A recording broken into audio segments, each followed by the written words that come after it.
Why is Ridley Scott directing a sequel to Napoleon, the film about the dog? Isn't there like ducks or there's fairy penguins, isn't it? Is it fairy penguins? Is that what? Oh, it's not. Oh, it's the one about the French bloke on the horse with the hat that he wears weirdly. Oh, no fluffy dogs. Okay.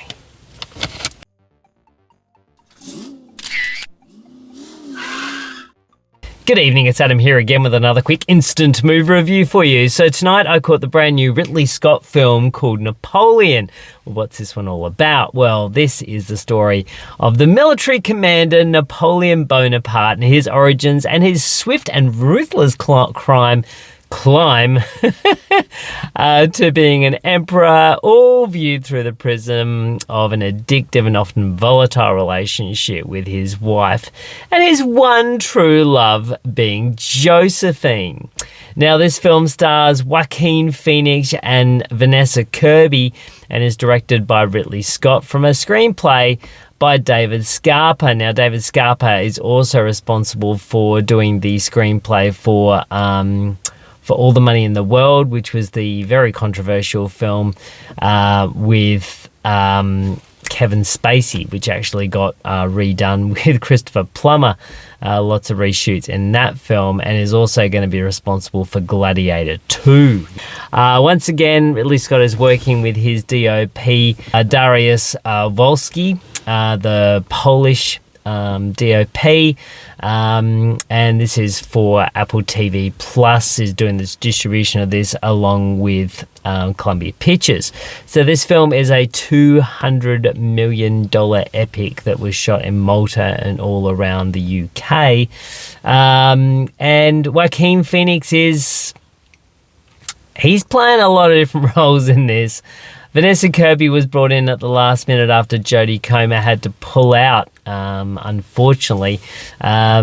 She was great in The Last Duel, which was Ridley Scott's last film. A lot of people don't really remember that film.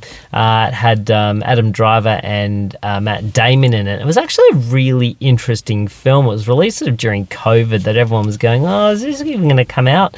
And it was actually really good. It was a very interesting story. It once again is a historical epic, which everyone was going, oh yeah, great, Ridley Scott's going to be back and he's going to do another Gladiator. But it was more around the relationship and lies and tabloids and how one person's opinion can craft the opinion or the image of leaders.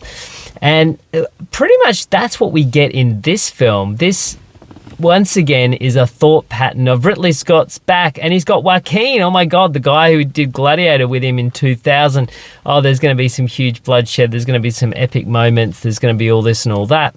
Well, there is that, but once again, like The Last Duel, and like a lot of Ridley Scott's films, if you really want to break them down, at the core of it, it's about a relationship between a protagonist and, well, two protagonists, really, I suppose, in this case, being, Napoleon and Josephine. And that really is the focus of this film, is their relationship. Outside of everything else that this amazing, egotistical leader, did, we very much have at the core that he is a miserable dweeb of a man, really, who was really in the palm of the hand of Josephine in a relationship that was never going to work out because of the fact that she couldn't bear the heir to his throne, but their love nevertheless ran until, well, their dying days. And that's pretty much what the film is really focusing on outside of all of the battles. I mean, headed up 61 battles, and over that period of time, 3 million men lost their lives. I mean, that itself is quite phenomenal. And yes, we are with Ridley Scott, so we do get 3 epic battles, and there is some phenomenal battle sequences. And once again, we do not shy away from any bloody stuff. That is very much on display. In fact, as soon as you see Marie Antoinette's guillotining at the start of this film, you pretty much know that you're not going to get a whole lot of the camera turning away while something bloody happens. It's going to be right in the center of frame. You're going to see it. Also, great use of epic landscapes. Of course, this is Ridley Scott working with his longtime DOP, so you're going to get that. And it also uses real actors, real horses, real fighting, real everything. So there is obviously a certain amount of CG, but being Ridley Scott, he is also a man who likes to use real stuff.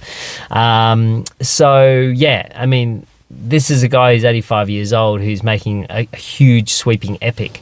So apparently Ridley Scott's got a 4-hour version of this film. This film goes for, I think, just under 3 hours. It might be 2.5 hours. We've got a film that is at the core a romantic story. A tragic romance, which just happens to be embedded around this historic leader and all of these epic battles. So, to try and pick how we were going to focus this film, I imagine was very hard. And maybe the 4-hour epic has a little bit more scope to it. And I suppose that's why, when you're looking at films like this, potentially a mini-series is better. But also, this is the function of film, is that you're trying to encapsulate a massive story in a very short amount of time. And, for whatever faults the film has, where it might either be slightly unfocused or slightly, bereaved of all of the information, and we've got more of a greatest hits type of package, that kind of is what we need to get from a film. You don't go into a film to get an epic, mini-series. You go into a film to have a concise, tightly, constructed story. Unless, of course, you're entering into, sequel territory. But this film would never, ever be a sequel or be a part of a trilogy. It's always was only ever going to be its own film. And, of course, it is. So I guess if you're looking for a wider spread of things, that's where you want to get into miniseries territory. There's a really great one with Gerard Depardieu, I think, who plays Napoleon. So, yeah, there's that available. But, if you want to find out about this amazing leader, about, his egotistical, tendencies, what he did, what he was able to achieve, and even that we don't really hit all of, but just you're going to get it in this. As far as performances go, Vanessa Kirby, as I mentioned, who was replaced who was brought in at the last minute after Jodie Comer bowed out due to conflicting issues after COVID, is really great. She is a very fascinating character. Josephine, almost their relationship was almost a bit sadistic, really. That's certainly how it's put across here. There was loving and loathing and hatred and love. It was fascinating the way it's sort of been portrayed here. Napoleon is basically portrayed as a bit of a wet bag. He's a bit of a wet boy, a whipping boy to Josephine, and there's moments that he holds all the cards, then she does, and then it's about dominance, and it's about forgiveness, and it's about succumbing to things. And it was very interesting sort of dynamic here. And of course, Joaquin Phoenix being the title character of this film and what he brings to the role is something very different. I feel he's really incorporating a lot of his different character traits that he's played over in different films really to this film. He's like almost like a big child who you feel at any stage is going to have a weird conniption. And it always looks slightly drunk throughout this film, I think, and always looks slightly uncomfortable and looks like he's been riding a horse for about 27 days straight. And I suppose in a lot of instances he was doing that. But he's kind of like a big man-child who's just a big sook and gets a bit cranky when his toys are taken away from him. It's kind of the feeling that I get across in this film from Joaquin Phoenix. And his performance is very, very good. I think Vanessa Kirby probably steals the show, to be honest with you. She is absolutely fantastic. But it's a big role for Joaquin to play. He, of course, inhabits all of his roles in a certain way. And, it's an epic. This is an epic film, and it needs to be seen up on the big screen because it is huge. It's Ridley Scott doing Ridley Scott. If you haven't seen The Last Duel, by the way, you definitely should check it out. All right, so for Napoleon, I would probably give it a 7 out of 10. I thought it was a really big, epic film.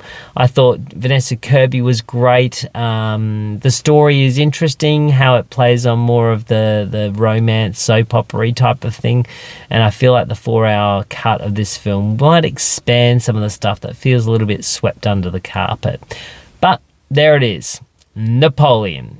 Get your French sticks and go and catch it. All right. Baguette.